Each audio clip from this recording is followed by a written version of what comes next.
Are you ready for the latest episode of Starfleet Academy?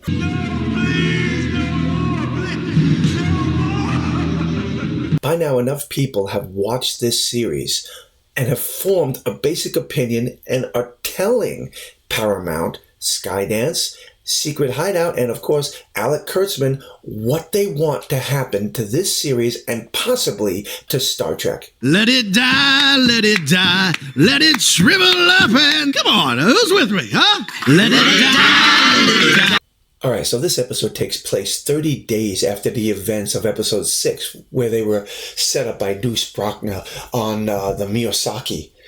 You know, there's a somber moment there. They're just getting over funerals, and they are starting this thing called Off-World Day, where all the cadets leave for 4 days to go off to their families or friends or to special families that'll help them during this time to celebrate this Off-World Day event.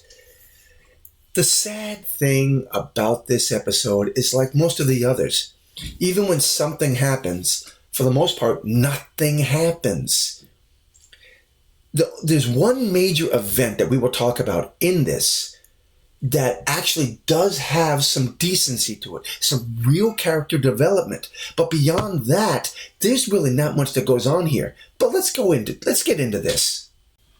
There are a couple of definite good things about this episode. There's only 5 seconds of Sam in it, and that's probably one of the best things to come from this already. No Sam. This character is so empty.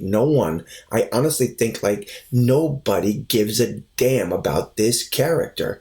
But to give you a little bit of what's going on with her, apparently she's glitching from her issues on the Miyosaki. So she's going off to, and get this, she's going to Denver for a holographic spa, a retreat of sorts where they will help fix her computer program, which I find very interesting when you consider that she supposedly is the first one from this planet Kess who's ever visited Starfleet or Earth, and somehow, some way, an entire civilization of holographic people who's never visited anywhere off their world before except for her, there seems to be a holographic spa in Denver that she can go to. There's some seriously screwed up storytelling going here. It makes no sense. Now let's talk a little bit about this character, Genesis, okay? For the most part, I have not been interested in this character at all. She comes across as arrogant, cocky, but then again, I have a few teenagers in my house myself, so I can understand why that rubs me the wrong way. It really does. But anyway, the bulk of the story about her in this is she's going to go off with her dad. He's some fancy admiral, and she really doesn't want to go with him. It turns out that once she gets to where her dad is, she's going to turn around and come back because he has been summoned to some seminar and she doesn't want to hang for that. So she goes back to the academy and hangs with Caleb. Oh, I forgot. The Chancellor here, before she goes off on her little trip, pulls Genesis away and tells her that because of the amazing work she did on regarding Miyazaki, that she is going to be put on a fast-track course to the captain's program. Ooh, that's so exciting, right? But she'll find a way to screw it up. And the thing that I say about this episode regarding Genesis is, while I'm not a big fan of the character herself, the reveal at the end is actually something I do understand. I can understand why this character would do what she did. I've known a few people in my day who have made mistakes like what she does. And for that, I'm going to say they did a good job at the end of this episode, giving her a little character development. Okay, now let's talk a little bit about everyone's favorite character in this, Caleb. Now, in this episode, apparently, since he has no family on Earth, the Chancellor has arranged for him to have some host family to entertain him while he's on vacation. But he ain't having any of that because he is more concerned about his Beta's girlfriend. I think her name is Teresa or something. Anyway, I have a hard time remembering that character's name. Anyway, she is back on Beta Z after going through her trauma on the last episode. and is recovering. She's come out of a coma, but he hasn't talked to her since all this happened. He's still a little upset at the fact that she went into his mind. She did a mind meld with him, and it didn't go well. So he's not talking to her. He's feeling a little embarrassed, I guess, because she knows things about him that he doesn't share with anyone else. Well, get over it. She did it. If you love her, get over it. So Caleb here thinks he's going to have the academy all to himself when Genesis pops up and says, hey, I'm not going anywhere. I came back from my vacation. So why don't we hang and do some really stupid things, like going to the doctor's laboratory and sticking our hands in chemicals and finding out whether they're toxic or not. This is some real juvenile BS that they're doing here. Now remember, the Chancellor is giving her a chance to be getting on the fast track to the captain's chair because of her performance and how well her grades are and how well she did at the crisis at the Miyazaki. So what does she do? She convinces Caleb to break into the bridge, right? Again, the school's supposed to be closed because everyone's on vacation. She convinces him to break into the bridge so she can pretend to sit in the captain's chair and be a captain. But this right here is where we go from boring to just basically stupid. And I honestly think the writers were so asleep when they wrote this scene. So they get into the bridge. Caleb goes to the helm controls. She sits in the captain's chair. And they start up the impulse drive. Okay, great. Thinking everything's going to go disastrous from there. Well, it does go disastrous in the fact that it just gets stupid. Check out this next scene. Calibrating subspace sensors.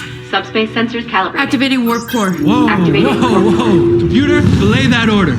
Okay, there's an explanation for why she's doing what she's doing, but before we can get into that, this is where the stupidity takes place. Just a moment ago, I showed you they activated the impulse engines, and then all of a sudden, they activated the warp core. Here's the problem with that. How the hell can you activate the warp core on a starship that has separated from the drive section of the vessel? The warp nacelles, the warp ship, is in orbit. See, this is where the writers either were lazy or just took their stupid pills before they started writing script. The saucer section separates from the warp drive section of the ship. So again, how does this vessel engage its warp core when the warp engines are in orbit? So apparently, starting the engines and attempting to try to separate from the Academy is a no-no, so obviously they're going to get in trouble. Now, the Chancellor's been away on her vacation, but she's been called back early because of this. So apparently Genesis has a confidence problem, which was the whole purpose behind what we're doing here today. She tricked Caleb into going to the bridge so she could get access to a code key so she could get into her personal records and alter them because she had already altered them. There were recommendations in there that she tampered with from various sources claiming that she had a confidence problem. And she, I guess, just couldn't handle it, and it just drove her crazy. So she wanted to go in and fix the issues that she had somehow altered. The reason that I say that this is an actually good thing that we just witnessed right here is because it shows that this perfect character has a flaw.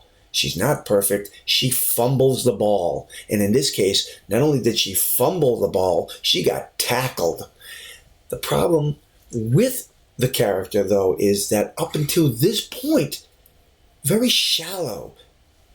And that's the real problem with the bulk of the characters on this. They're either shallow or they're just empty. They lack any personality.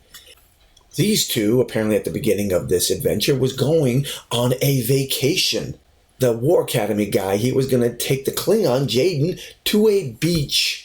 Yeah, right. That I just don't see that. But anyway, before any of that can happen, Jaden's buddy boy here, Darim, seems to get abducted, gets ambushed outside his quarters and gets dragged through a tiny little wormhole that sends him off to another planet.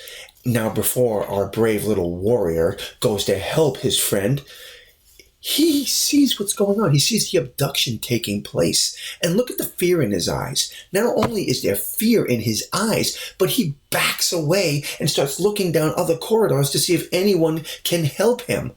Where is the Klingon in that? Oh, and did I forget to tell you that he's wearing another skirt? And this is wearing a skirt! So basically what's happening here is our buddy Darman here is going to be married, and the abduction was part of the bachelor party, I guess? Anyway, it's a long dragged out thing where his Klingon pal here eventually convinces him that his life, his happiness is much better off in Starfleet Academy rather than a life of servitude serving this boy's nation here, which is what he was planning on doing in the first place before he got involved with Starfleet Academy. Now, as arranged marriages go, it's not a bad person to be sitting next to. She is absolutely beautiful. I'll give him that. But his little Klingon buddy there has just convinced him to advocate the throne. Well, to be honest with you, when she hears the Klingons' toast, she realizes this is not the man who I was sworn to as a child. You got that, right? As a child, they were sworn together. But now years have passed, and he's gone off to Starfleet Academy. And when the Klingon here announces that he's brave, he's courageous, this is not the man that I thought I was marrying. Who did you think you were marrying? Some kind of a wuss? But she convinces him to step down. And that really is what this is all about. This part of the show was such a waste of time. What does someone do for 55 minutes and 12 seconds when this episode is extremely slow and boring? My advice to you is to start drinking heavily. You better listen to him. Anyway, I'm going to end the video right there. I hope you enjoyed it. I'd love to hear your thoughts and comments on this subject. What do you think of the latest episode of Starfleet Academy? And before you click away, if you haven't already, could you please click either the like, if you like the video, of course, and the subscribe button. That really helps the channel. Anyway, have a great day, and God bless, my friends.